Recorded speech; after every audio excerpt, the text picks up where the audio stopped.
கௌரவ தலைவர் வந்துட்டாரா? வரலையா? இன்னும் 4 நாள். சரி. ஏன்னா காலையில் ஒரு கூட்டு பிரார்த்தனை நம்ம பண்ணோம். ஏன்னா நம்ம 2 சட்டமன்ற உறுப்பினர்கள் உடல்நலம் பாதிக்கப்பட்டு மருத்துவமனையில் அனுபவப்பட்டிருக்கின்றார்கள். அதில் காலையில் நான் சேலத்தில் கூட்டு பிரார்த்தனை எல்லாம் செய்ய சொல்லியிருந்தேன். அதில் ஒருத்தர் வந்துட்டார் நினைக்கிறேன். இன்னும் அதிகமாக பிரார்த்தனை பண்ணணும் நினைக்கிறேன்.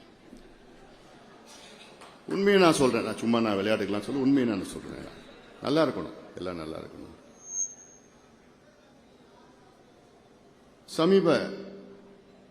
கடந்த ஒரு